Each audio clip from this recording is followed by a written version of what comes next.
musical instrument digital interface, MIDI is the programming protocol that allows one synthesizer to speak to another, a computer, and even a lighting board. A MIDI-enabled device could act as a master, requesting other devices to execute programs in synchronous or synchronized motion, like an acrobatic troupe unfurling acts of audiovisual delight. In expert hands, a synthesizer performance would resemble a colorful display of MIDI messages in hexadecimal numeral system, to include note on and off messages, down to performance nuances only available on a synth such as pitch bend and modulation wheel instructions. The synthesizer is not a digital piano, and equipment designers have returned again and again to the drawing board, seeking controllers to break out of this thought constraint, giving more expressive options to the synth player. A recent development to MIDI is the MPE, multidimensional or MIDI polyphonic expression, taking advantage of multiple dimensions of control available for each note independently of other notes played.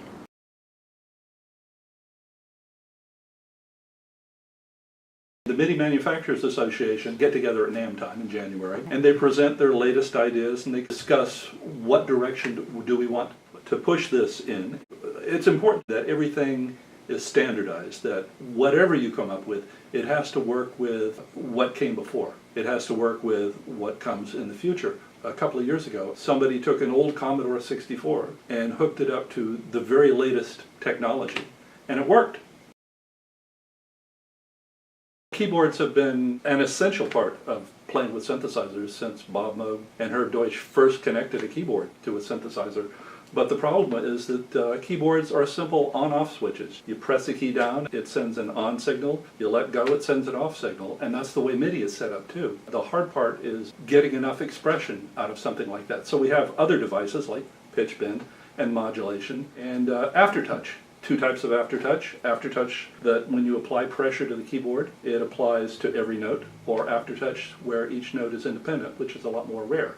Polyphonic aftertouch. There have been more recent developments like polyphonic multi-dimensional controllers, like the Hawken Continuum here. Most synthesizer players, I don't think, make use of what they have available to them now. Very few people, it seems to be, use an expression pedal, and that's as good a controller as anything. It's like a problem that needs to be solved.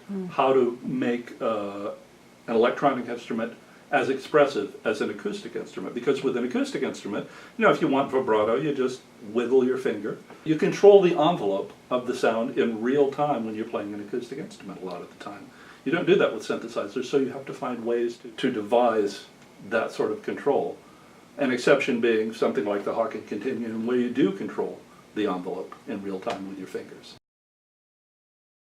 If you have that option, it helps. But multidimensional polyphonic controllers take a lot of practice, and most people, you know, they've spent all their life mastering a keyboard. They don't want to have to learn a new instrument all over again, which is basically what we're talking about.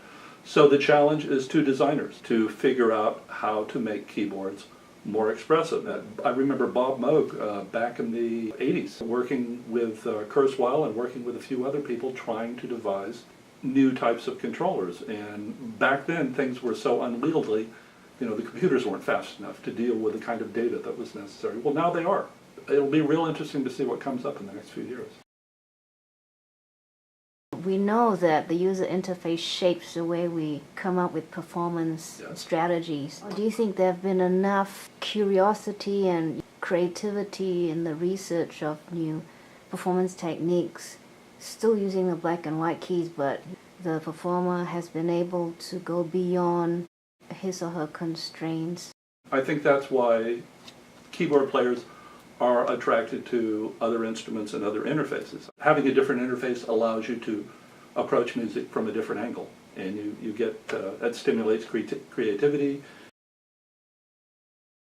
Instrumental performance, they say, is a dying art because people would rather just push buttons. To find a synthesizer teacher who focuses on that kind of stuff is probably still pretty rare.